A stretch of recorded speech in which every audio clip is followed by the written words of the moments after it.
참 반갑습니다. 또 이렇게 오늘 특별히 저희 가족이 함께 나와서 교회 앞에 인사드릴 수 있는 기회가 있어서 또 얼마나 감사한지 모르겠습니다. 이제는 아이도 많이 자라서 또 부모의 동력자가 되어주고 또 함께 사역에 동참하고 있어서 또 더 큰 의미가 있고 또 감사한 것 같습니다. 저희들이 자라면서 아이들이 자라면서 태국에서 자라면서 아빠 엄마가 결혼한 이 부관교회에 대해서 많이 자랑해 왔습니다.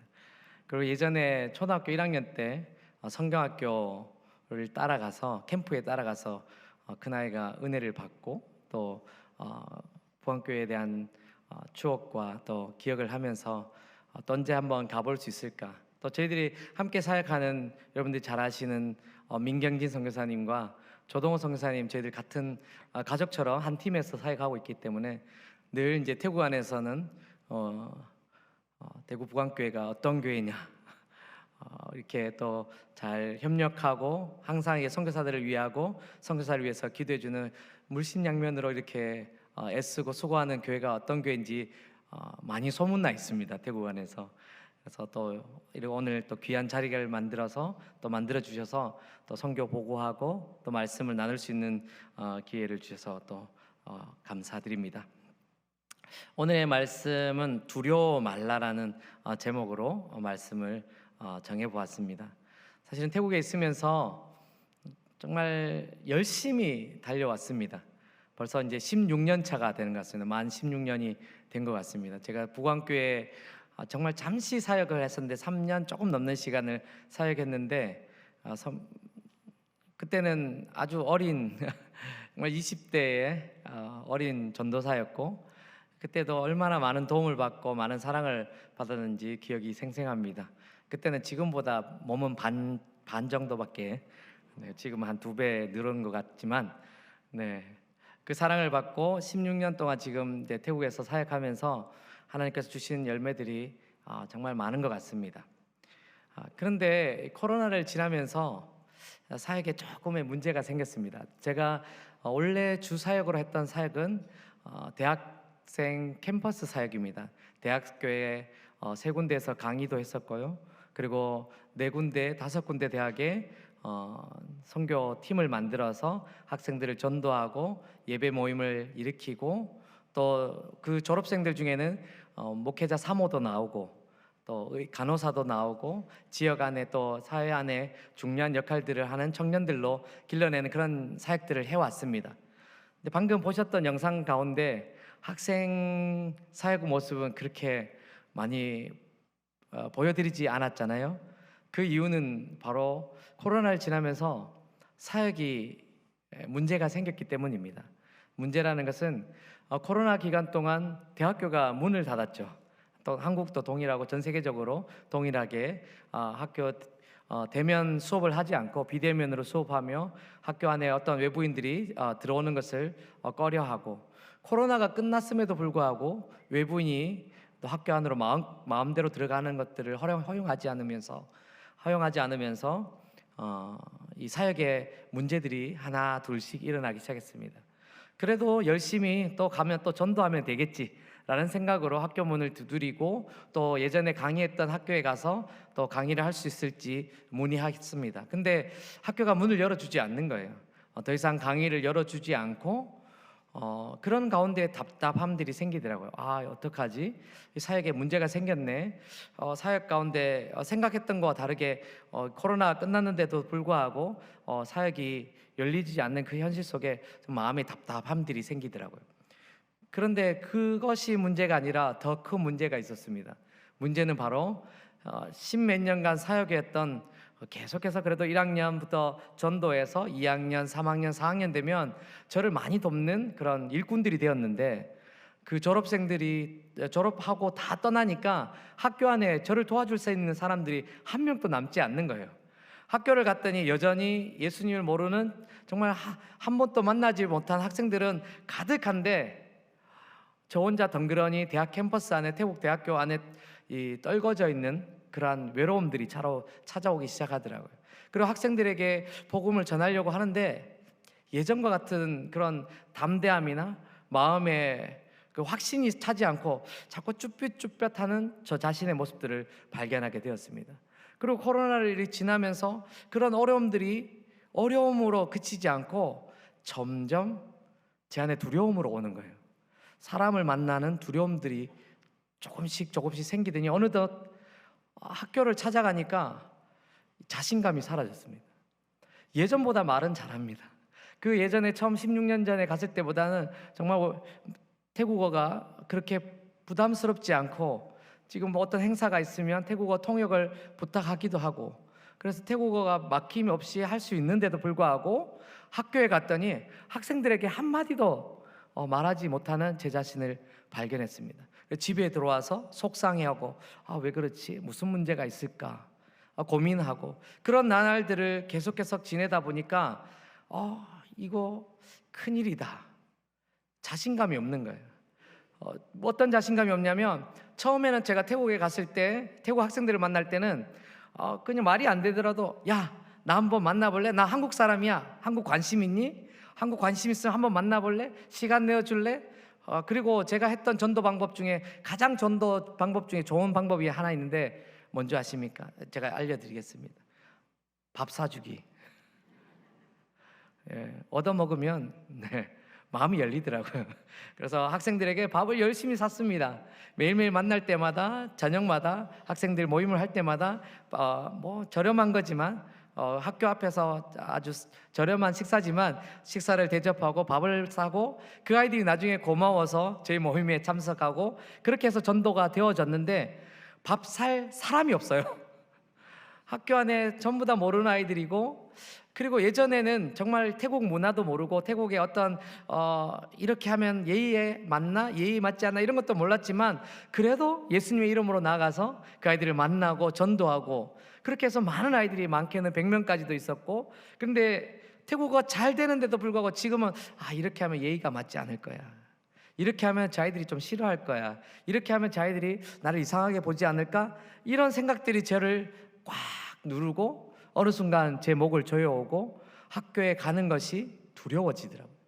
대학교에 가면 그 학교 앞에 서면 오늘 아무도 안 만났으면 좋겠다라는 바람도 새고, 또 가서 학생들을 만나면 쭈뼛쭈뼛 이야기하다가 어느 학교 학생이니 몇 학년이니, 그러고 나서 적극적으로 예수님을 믿으라고 이야기하지는 못하는 그 선교사의 모습 속에 문제가 생겼다라는 것을 발견하고 집에 와서 기도하고 또 말씀을 묵상하는데도 불구하고 계속해서 그 생활이 반복이 되더라고요.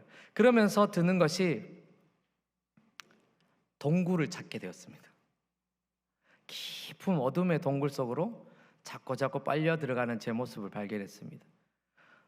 사람들을 그렇게, 저는 고등학교 때 처음 태국 단기 선교를 가고 올해도 청년들 많은 나라로 단기 선교 갔는데 단기 선교 너무 소중합니다. 제가 청년 때 고등학교 때 단기 선교 처음 가서 태국 선교사 서원했거든요. 선교지에서.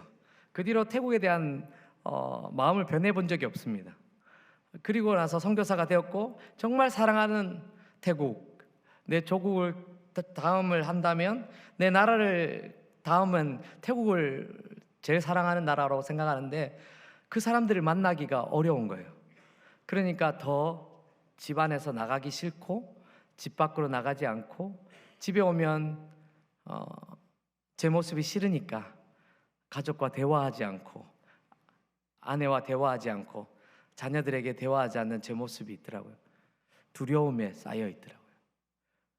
도망갈 수밖에 없었고 도망간 곳이 동굴이었고, 그러다 보니까 제가 아내에게 이런 말을 했습니다. 여보, 우리 돌아가자. 한국으로 돌아가자. 더 이상 내가 여기에 있지 못할 것 같아. 숨이 막혀. 너무 숨이 막혀서 여기 있기가 너무 힘드니까 우리 돌아갈까? 그런 말들을 했습니다. 그런데도 불구하고 하나님께서는 저에게 끊임없이 주시는 말씀이 두려워 말라. 두려워하지 마라. 할렐루야. 이 말씀을 들을 때는 네, 하나님, 내가 두려워하지 않기를 원합니다. 근데 이 말씀을 제가 붙들고 다시 한번 일어나기를 원합니다 라고 말씀을 붙들고 아멘하고 또 나가면, 사역지로 또 나가면 여전히 두려움이 저를 엄습하고, 사역은 하는데 기쁨이, 예전과 같은 기쁨이 일어나지 않는 거예요. 걱정과 근심과 좌절과 낙담만 저 안에 계속 들어오는 겁니다. 그런 근심, 걱정, 좌절, 낙담이 들어오면 두려움이 엄습해 오는 겁니다. 이렇게 언제까지 살을 수 있을까? 이렇게 언제까지 버틸 수 있을까? 이런 상황들을 언제까지 내가 버텨야 하는 거지? 내 가족들은 어떻게 하지? 아비가 그런 생각을 드니까 아이들마저도 그런 생각을 드는 것 같습니다. 아이들에게도 두려움, 제 아내에게도 두려움들이 엄습하기 시작합니다. 자녀는 또 자녀 나름대로, 저희 아이가 태국 학교, 둘 다 태국 학교를 다니는데 태국어를 참 잘합니다. 근데 이 잘할 수 있을 때까지 태국 학교에서 많은 또 어려움도 당했었고, 나름대로 눈물을 흘리는 시간도 있었지만, 그 나이가 사춘기가 되면서 한국에 잠깐 왔을 때 친구 나이 또래 아이들이 가방을 메고 3355 학교를 다니는 모습을 보면서 이 아이가 외로움이 쌓이기 시작했어요. 태국에 가더니 왜 나는 친구가 없는지, 왜 나는 친구들과 어울려서 학교 다닐 수 없는 건지, 학교를 가도 크리스찬이 한 명도 없죠. 학교에 가서도 하나님의 대화를 할 수 있는 친구가 없죠. 예배를 가면 다 소수민족 교회에 늘 듣던 아빠 설교만 들어야 되죠. 그리고 자기 나이의 또래에 맞는 예배를 드려본 적이 없습니다. 그러다 보니까 이 아이가 아빠 엄마 몰래 침상에서 눈물을 흘리기 시작하더라고요. 물론 못 본 척도 했었고요. 침대에서 눈물 흘리며 자는 모습들을 봐야 되는 아비의 모습은 또 여기가 내가 있어야 될 곳이 맞나라는 고민들을 하게 되더라고요. 아내는 그런 아이를 바라보면서 언제까지 이 아이를 태국 로컬 학교에 계속 다녀야 되는지 그런 고민들도 하게 되고, 많은 선배 선교사님들은 이 선교사 두 사람 왜 이렇게 미련하냐, 아이들을 왜 그렇게 방치하냐라고 대못을 받기도 하더라고요. 왜냐하면 여러 곳에, 태국에는 여러 곳에 선교사 자녀를 위한 기독교 학교들이 존재하거든요. 선교사 자녀들을 위하여 잘 케어하는 학교들이 존재하거든요. 왜 그쪽으로 안 보내고 그렇게 나콘바톰에 혼자서, 너희 가정 혼자서 그렇게 그 자녀들을 그렇게 키우는 게 의가 아니야 라고 비판하는 선배 선교사님들도 계시더라고요. 그럴 때마다 저희들도 혼란이 오고 고민이 오고 걱정이 되었습니다. 왜냐하면 두렵기 때문입니다. 학교에 자녀들의 그 하루하루도 이게 맞나라는 고민이 있고, 내일에 대한 확신이 없으니까 이 두려움이 온 가족에게 쌓이는 거예요. 학교 문제, 아이들의 자녀 문제, 사역의 문제, 그리고 부부간의 문제, 모든 문제 가운데 두려움이 엄습하니까 이 기쁨과 감사가 사라지는 거예요. 그때 저희들이 할 수 있었던 거는 도망가는 일입니다. 저희들이 도망을 가봤습니다. 어떻게 하냐면, 사역지가 안 맞나 보다, 남들처럼 다른 데 한번 가보자. 물론 저희들에는 좋은 옵션이 있었습니다. 그거는 뭐냐면, 아이들이 어디들 가도 태국 학교를 갈 수 있으니까 한번 여행을 떠나보자 해서 짐을 싸서 여러 날 동안 해서 태국 남쪽을 향해서 여행을 떠나봤습니다. 태국 남쪽에는 선교사가 아주 부족한 곳입니다. 왜냐하면 무슬림 지역도 있고 남쪽이 사역하기가 좀 더 힘들기 때문에 저희들은 거룩한 마음으로, 의로운 마음으로, 그래 선교사 없는 지역에 가서 한번 찾아보자. 왜냐하면 이 조언을 해준 선교사님이 저희 선배 선교사님 멘토 역할을 해주고 있는 좋은 선교사님이 계신데, 그 선교사님 또 어떤 지역에 사역하다가 마음이 힘들고 어려워서 사역지를 옮겼더니 너무 행복하고 기뻤다는 거죠. 그래서 저희들도 그런 기대를 가지고 여러 지역들을 방문해 보았습니다. 그런데 하나님의 어떤 감동도, 하나님의 어떤 사인도 주지 않으시는 거예요. 그래서 다시 맨날 며칠을 돌고 돌아서 다시 집으로 돌아왔습니다. 근데 집에 돌아왔더니 참 놀라운 이야기가 있는데, 옆집에, 저희 옆집에 살던 할머니가 막 신발도 안 신은 채 맨발로 저의 차를 보자마자 뛰어나왔습니다. 그리고 제가 차에 내리니까 저를 와락 끌어안는 겁니다. 그러면 울먹울먹하는 목소리로, 아유 선교사님 어디 갔다 오셨냐고, 왜 그러냐고. 저희가 뭐 집을 장기간 비울 때도 있습니다. 수련회를 가면 일주일씩 비우기도 하고, 이렇게 한국을 방문하면 한 달 정도 집을 비우기도 합니다. 근데 그때는 뭐 일주일 정도밖에 남짓 되지 않았는데, 그 할머니가 저를 꽉 끌어안고 하시는 말씀이, 자기가 선교사님 안 계시는 동안 코로나가 걸렸는데 가족들은 자기를 두고 다 딴 데 가고 자기 혼자 이 집에 있으면서 선교사님 집을 쳐다봤는데 빛이 없어서, 늘 선교사님 집은 늘 환하고 늘 찬양 소리가 흘러나오고 기도 소리가 흘러나오는데 그런 소리가 안 나니까 자기 마음이 너무 어둡고 힘들었다는 거죠. 선교사님 어디 가셨냐고, 여기 계셨어야죠 라고 하는 겁니다. 그때 제 마음속에 하나님의 감동이 오기를, 거기야, 거기 있어 라는 말씀을 주시는 것 같더라고요. 그러면서 또 한편으로 드는 생각이, 아니 이분이 코로나 걸리셨다면서 나를 이렇게 꽈락 끌어안으면 안 될 텐데. 다행히 코로나는 걸리지 않았고요. 그래서 그 할머니 위로해드리고, 저희가 전도한 할머니였거든요. 저희 가정이 늘 그분을 챙겨드리고 기도해드렸더니 예수님을 믿었던 할머니가 그곳에 계시더라고요. 그때 하나님 주셨던 생각이, 마음이 뭐냐면, 두려움의 이유를 알아야 되겠구나. 왜 우리가 두려워지는지 이유를 모르면 말씀을 붙든다 하더라도 또 똑같은 현실을 부딪히면 또 두려워지더라고요. 또 우리가 이 두려움이 어디서 오는지 모르면 그 두려움 때문에 내가 이기겠다고 자신 있게 사회에 나가면, 직장에 나가고 가정에 다뤄가고 자녀를 쳐다보고 내 건강을 쳐다보고 내 물질을 쳐다보면, 걱정되는 그것을 쳐다보면 두려움이 다시 찾아오더라고요. 그런데 하나님께서 두려워하지 않을 이유를 저에게 말씀해 주시더라고요. 우리 함께 오늘 읽었던 말씀, 이사야서 43장 1절 말씀 함께 읽기를 원합니다. 43장 1절 말씀입니다. 야곱아, 너를 창조하신 여호와께서 지금 말씀하시느니라. 이스라엘아, 너를 지으신 이가 말씀하시느니라. 너는 두려워하지 말라. 내가 너를 구속하였고 내가 너를 지명하여 불렀나니 너는 내 것이라. 아멘. 하나님 이때 저에게 주시는 말씀은, 이선교사, 선교 네 거 아니야. 하나님의 거야. 선교 내가 했어. 이때까지 네가 한 것처럼 보이지만, 너의 수고처럼 보이지만, 너의 노력처럼 보이지만, 그 일을 만드신 이는, 그 열매를 만드신 이는 하나님이신 줄 믿습니다. 그때 깨닫게 됐습니다. 내가 뭔가 잘못되어 있는 이유가 무엇인지를 깨닫게 되었습니다. 그것은 뭐냐면, 제 삶의 주인이 저 자신이었던 거죠. 그러니까 제가 주인이기 때문에 제가 모든 것을 해야 됐고, 제가 모든 일을 책임져야 됐고, 모든 것을 해야만 했는데, 그것을 할 수 없는 제 자신을 발견하니까 무력감, 좌절감, 그리고 두려움들이 엄습했던 겁니다. 근데 그때 하나님께서 하신 말씀은, 그 자리에서 내려와, 그리고 하나님이 하나님됨을 인정하라는 그 말씀을 저에게 주시더라고요. 사랑하는 성도님 여러분, 여러분의 삶은 어떠신지 여쭤봅니다. 혹여나 우리의 삶 구석에 우리 스스로가 주인되어 있지 않으신지 한번 살펴보시길 소망합니다. 한국에 나와서 많은 목사님들을 만날 기회가 있었습니다. 많이 힘들어하시고 또 교회 안에 많은 성도님들이 힘들어하신대요. 그리고 나서 또 삶을 이렇게 볼 기회가 있어서 쳐다보니까, 한국에 살아가는 것이 녹록지 않구나라는 것을 많이 보게 되었습니다.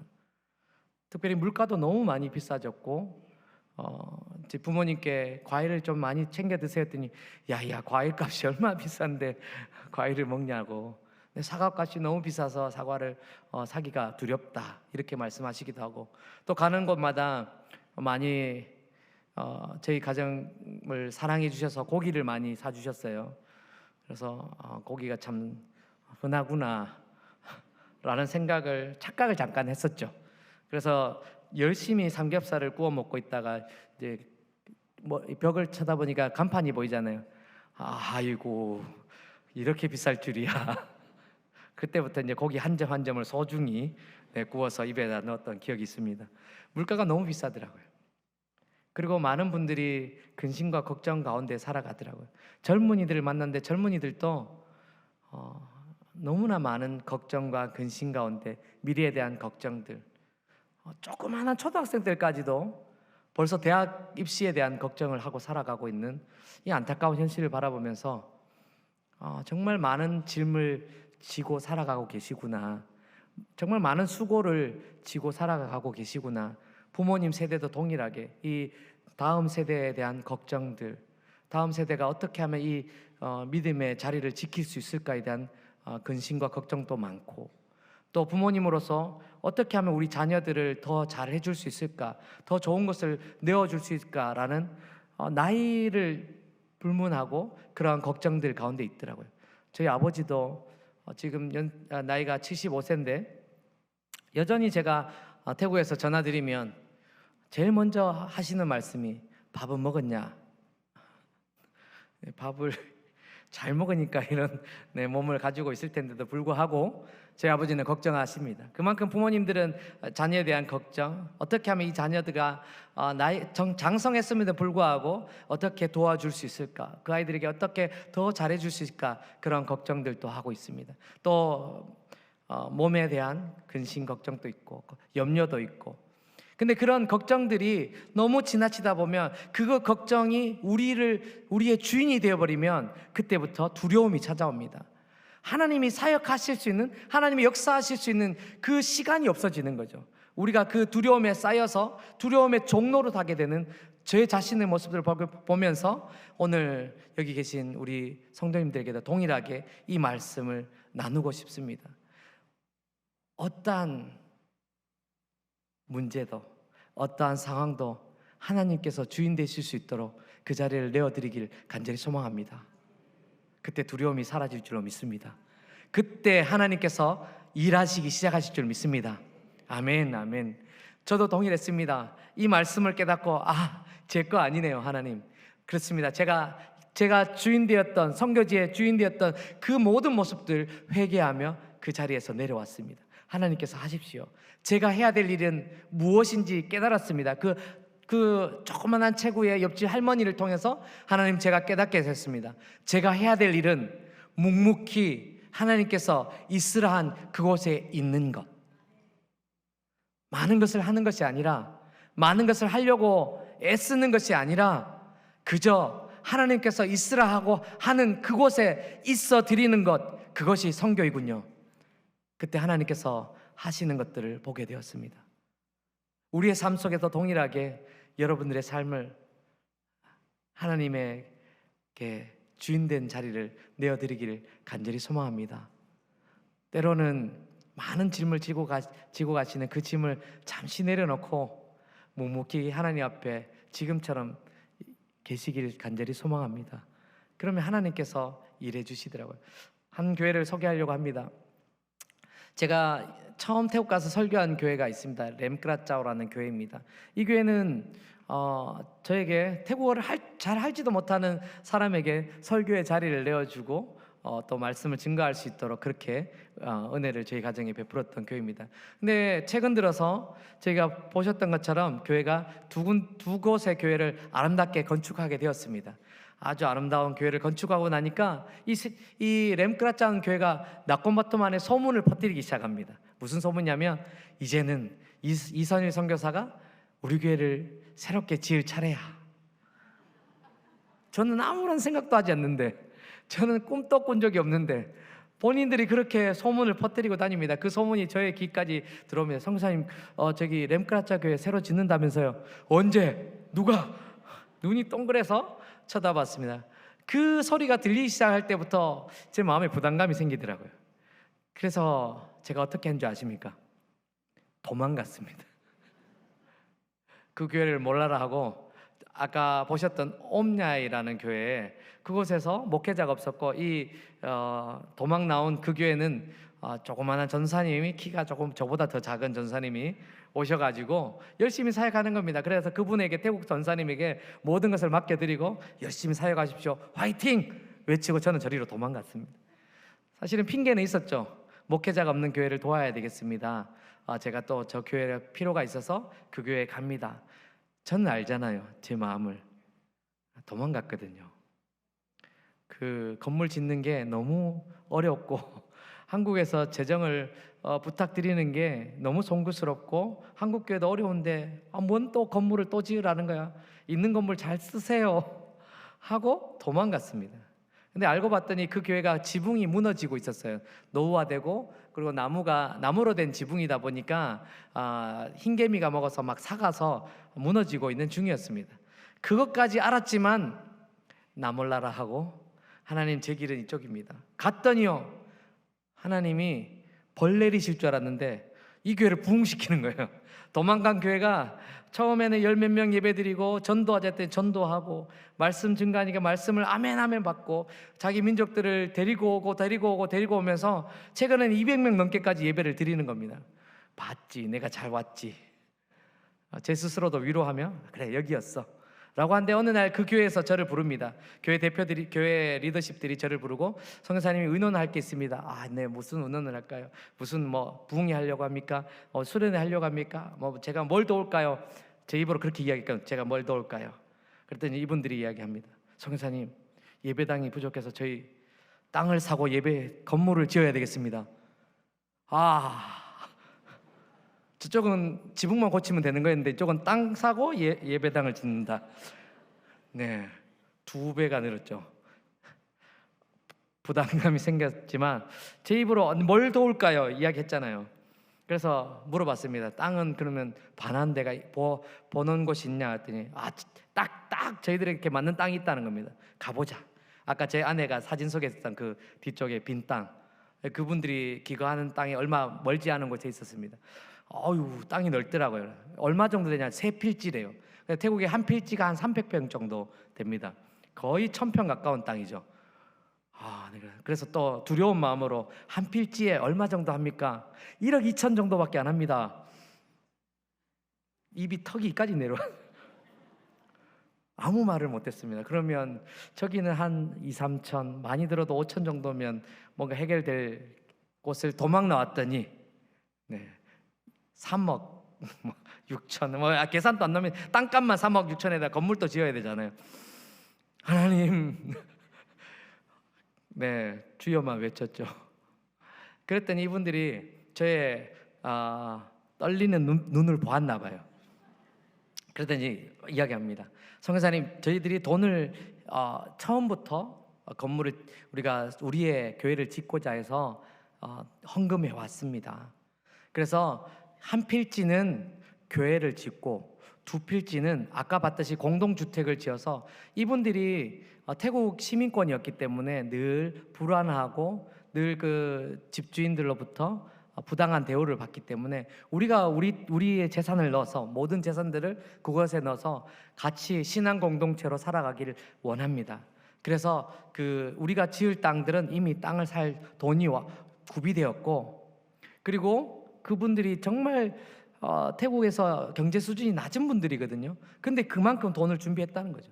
그리고 교회를 지을 땅은 좀 부족한데 빨리 땅을 구입해야 되기 때문에 선교사님께 말씀드렸습니다. 왜냐하면 그분들은 은행에 대출을 받을 수 없는 신분들을 가지고 있거든요. 그리고 현금으로 사지 않으면 땅을 어떻게 누구 이름으로 살 수가 없어요. 그래서 그분들이 현금을 모아야지만 땅을 살 수 있어서 얼마나 부족하냐라고 이제 우리가 함께 기도합시다 했을 때, 한국 교회 한 군데서 저에게 전화 왔습니다. 아무런 이런 소식을 어느 교회도 알리지 않았고 아직 기도 제목으로 보내지도 않았는데 한 교회에서 전화 왔습니다. 그 여름에 단기 선교 왔다 간 교회에서 4가정이 다른 교회를 건축하고 헌당 예배 드리고 그 교회 가서 예배를 드리고 왔는데, 자기들 마음에 감동이 있어서 저희들이 요구도 하지 않았는데 그분들이 6천만 원 헌금을 4가정에서 다 월급 받고 일하시는 분들인데도 불구하고, 사업하시는 분들도 아니고 큰 돈을 만지시는 분들도 아니었는데, 본인들이 그런 감동을 4가정이 동일하게 주셔서 본인들이 헌금했다라고 목사님이 연락 와서 6천만 원을 지금 보내겠다는 거예요. 제가 잠깐만요. 너무 하나님이 급하게 일을 막 몰아가 하시는 것 같아서 제가, 목사님 죄송합니다. 지금 그 교회가 건축하려는 마음이 있는 건 어떻게 하셨는지 모르겠지만 그럴 계획이 있습니다. 근데 아직 제가 다 파악이 되지 않아서 조금만 그 돈을 교회에서 보관하고 계시면 좋겠습니다 라고 해서 교회에 찾아갔습니다. 한국 교회가 얼마를 주겠다라는 그런 말 하지도 않고 부족한 게 얼마냐 라고 물어봤습니다. 얼마일까요? 다들 똑똑하시네요. 네, 6천만 원 정도가 부족하는 겁니다. 할렐루야. 하나님이 일하시더라고요. 하나님이 준비하셨고 일하셨고, 그 순간 저 안에 또 두려움이 또 하나가 또 생겼습니다. 제가 이렇게 믿음이 약해가지고 도망 나온 교회. 그 교회 어떡하지? 이제 자기들은 선교사가 안 도와주겠다고 저리로 갔는데 가자마자 저쪽 교회는 6천만 원, 뭐 하여튼 보기에는 뭐 몇 억짜리를 도와주는 모양이 되잖아요. 근데 우리는 그렇게 지붕 하나 고쳐달라고 했는데 고쳐주지도 않고, 제 안에 두려움이 생기더라고요. 그래서 어떻게 하나, 이때도 동일하더라고요. 하나님, 저는 도구일 뿐입니다. 하나님 어떻게 할까요? 하나님 제게 돈을 주시든지, 저 교회가 새롭게 건축되어지는 역사가 일어나든지, 하나님께서 도와주셔야 할 때입니다 라고 하나님께 그 일마저 올려드렸습니다. 그랬더니 나콤바톰에 60명의 서양 사람들이 갑자기 나타났어요.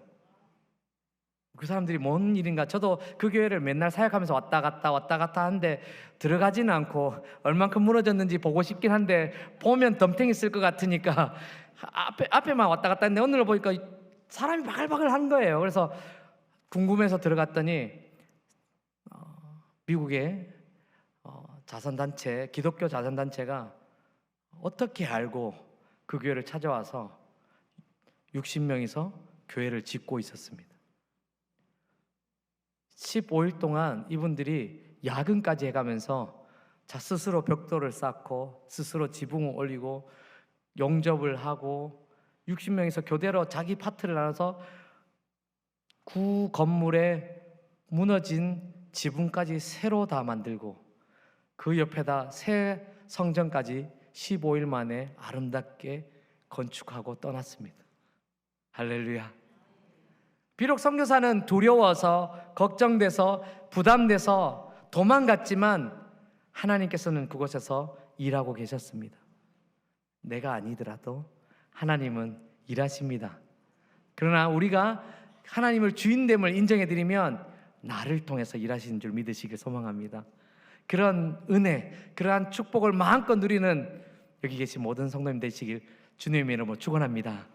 할렐루야. 우리의 삶에 문제들이 항상 있습니다. 우리의 삶에 걱정들이 항상 존재합니다. 두려워하지 마십시오.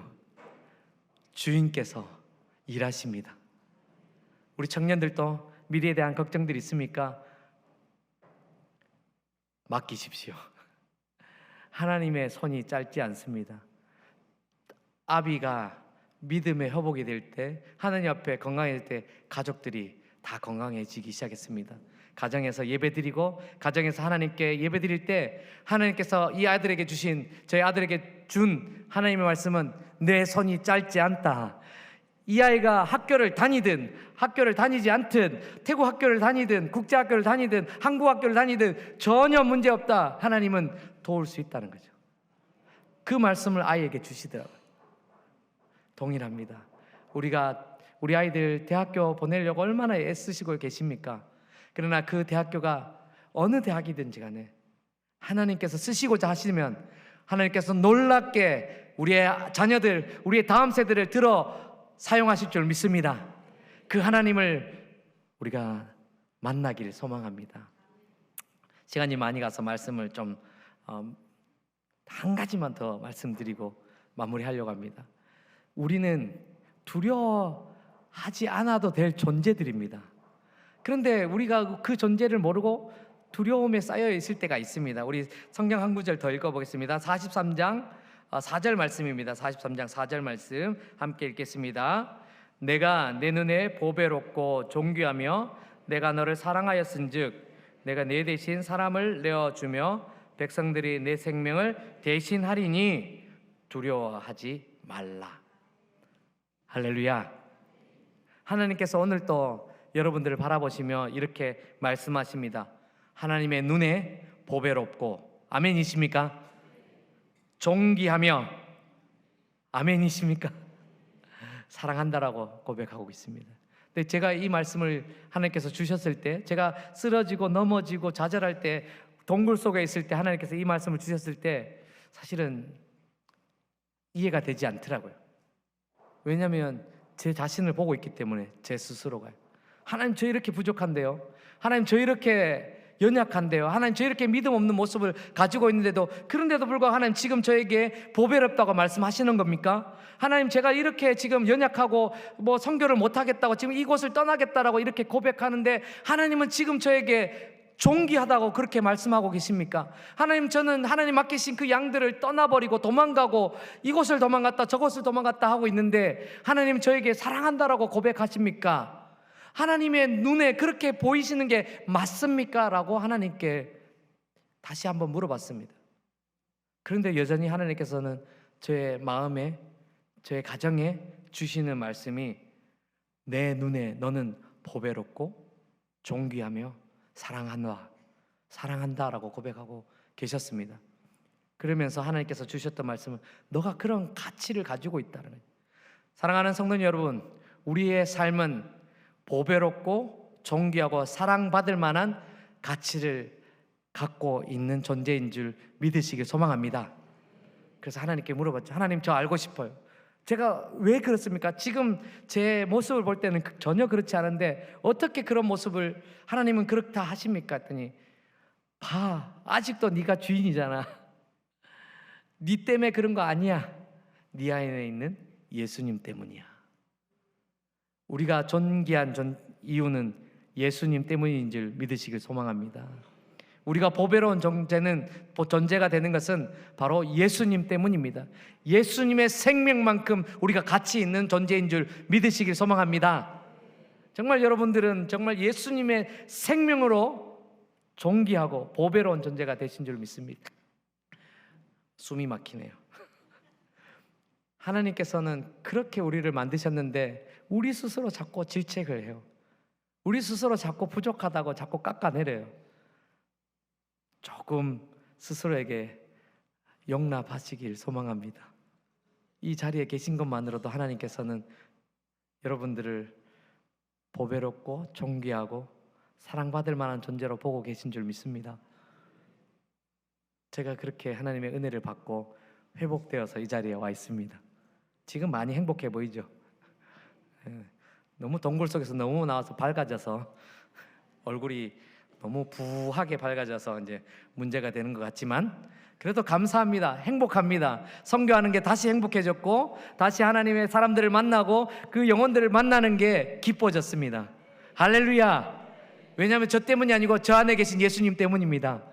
여러분들 동일합니다. 정말 우리 부안교회 로고 저는 정말 마음에 듭니다. 여러분 모두가 선교사 되시길 축원합니다. 그렇게 될 수 있는 이유는 바로 우리 안에 예수님 때문입니다. 이곳에서 기도하시면 태국에서 역사가 일어날 줄 믿습니다. 부안교회에서 기도하면 세계 망방 곳곳에서 놀라운 기적들이 일어나게 될 줄로 믿습니다. 제가 일어날 수 있었던 것도 뒤돌아보니까 저를 위해서 기도하는 분들이 그렇게 많이 있더라고요.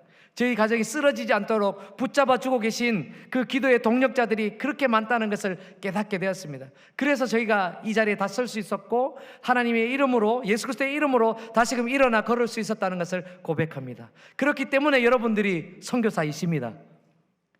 일선에 있는 선교사와 뒤에서 계속 기도하는 선교사 너무나 중요합니다. 그리고 가는 것도 중요합니다. 어떤 분들은 그 단기 선교 가서 뭐 대단한 일을 할 수 있나? 아니죠. 사탄은 선교사를 넘어뜨리려고 합니다. 근데 지원군이 오면 도망가게 될 줄로 믿습니다. 넉넉히 이길 힘을 선교사에게 다시 제공할 줄로 믿습니다. 많이 가 주십시오. 많이 떠나 주십시오. 가서 위로해 주시고 그리고 힘되어 주시고 함께 손잡아 주시고 같이 눈물 흘려 주시고 같이 사역해 주시길 소망합니다. 우리 대구 부안교회가 그 사명을 감당하고 계심을 감사드립니다.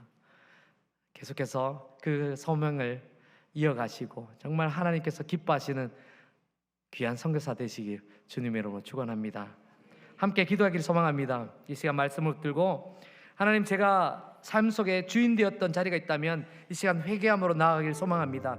하나님께서 우리를 붙들어 주셔서 우리 마음속에 우리의 주인 되었던 자리들을 모두 다 내려놓고 하나님께서 주인 되심을 보게 하고 하나님께서 일하심을 보게 하고 하나님께서 행하심을 볼 수 있는 우리가 될 수 있게 해달라고 이 시간 함께 기도하며, 또 하나님께서 우리를 거룩하다, 존귀하다, 보배롭다 해주심을 감사하며 우리가 그런 존재대로 계속 살아갈 수 있도록 이 시간 주여 한번 간절히 외치며 함께 기도하며 나아가겠습니다. 주여, 아버지 하나님 감사합니다. 저희들 정말 부족하고 저희들 너무나 연약하고 매일매일 눈물을 흘릴 때가 많이 있습니다. 매일매일 쓰러질 때가 너무나 많이 있습니다. 큰 어려움 속에서 아버지 고통스러워할 때도 있습니다. 하지만 하나님, 그때마다 우리가 주인 되지 않았나 고백해 봅니다. 하나님, 우리가 주인 되었을 때는 우리 스스로 해야 되고 우리 스스로 모든 것을 해결해야 되지만 하나님께서 주인 되실 때, 하나님께서 우리의 삶의 주인 되실 때 하나님께서 행하시고 하나님께서 그 길을 여시고 하나님께서 기적을 베푸실 줄 믿습니다. 하나님, 오늘 우리의 삶 속에 기적이 되어 주시옵소서. 우리 건강에 기적이 되어 주시옵소서. 아픈 하나님 성도들에게 만져주시고 하나님께서 그 생명의 기적이 되어 주시고 생명의 주인 되어 주시고 우리의 하나님 물질과 직장 가운데 주인 되어 주셔서 하나님께서 인도하시는 걸음걸음 되게 하시고 홍해를 가르쳤던 그 하나님께서 우리의 삶의 기적의 길을 열어가시기를 간절히 소망합니다. 우리의 다음 세대를 지켜주시옵소서. 하나님이 하나님 무한궤도 하나님의 것임을 인정하게 하여 주시옵소서. 하나님께서 주인 되어 주시고 하나님께서 이 무한궤의 주인 되셔서 온전히 하나님께서 길을 여시고 다음 세대를 열기시고 다음 바톤 터치가 온전히 이루어질 수 있도록 하나님께서 이끌어 가시기를 간절히 소망합니다. 아버지 하나님, 젊은 세대 다음 세대들의 하나님 그 어두운 눈을 밝히 열어주시옵소서. 하나님께서 일하심을 보게 하여 주시옵고 하나님을 믿고 걸어가는 다음 세대가 될 수 있도록 주여 저들에게 하나님이 주인 되심을 인정하게 하여 주시옵소서. 주여, 저희들은 보배로운 존재로 만들어주심을 감사합니다. 존귀한 존재로 이끌어주심을 감사합니다. 하나님께서 저희들을 사랑하여 주심을 감사합니다. 하나님, 저희들을 질책하는 것이 아니라 하나님에 대해서 더욱더 사랑받고 하나님의 존귀와 하나님의 보배로움을 우리가 더디어 살아가는 저희들에게 인도하여 주시옵소서. 하나님께서 우리의 주인 되어 주심에 감사드리고 이전까지 주인 되지 못했다면 오늘 이 시간부터 하나님께서 우리의 삶의 구석구석에서 주인 되어 주시기를 간절히 소망합니다. 그래야 기적을 여시는 하나님을 보게 하시고 홍해를 가르치는 하나님을 보게 하시고 광야를 걷게 하시는 그 하나님을 만나게 하여 주시옵소서. 우리를 보배롭다, 존귀하다, 사랑한다 하여 주심을 감사합니다.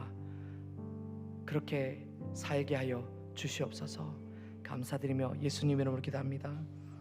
찬양 한 장 하겠습니다. 나의 안에 거하라.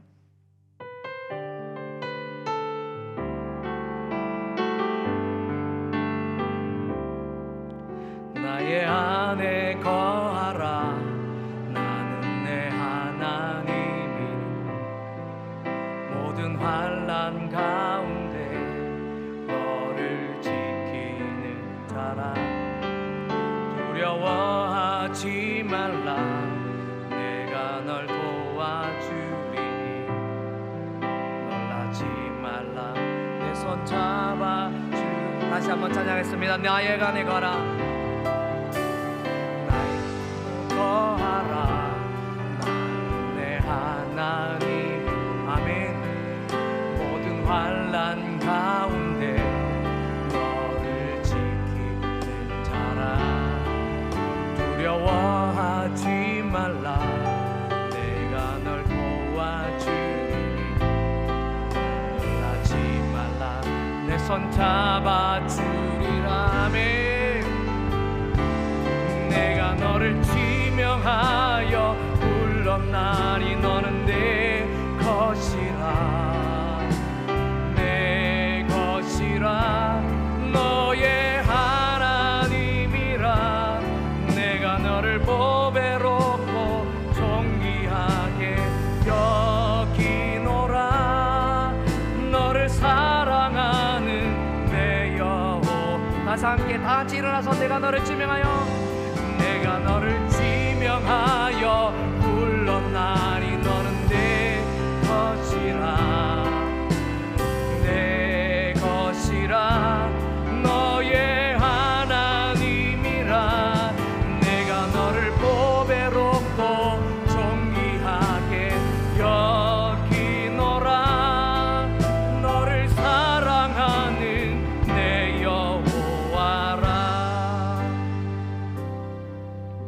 참 좋으신 하나님 아버지, 감사합니다.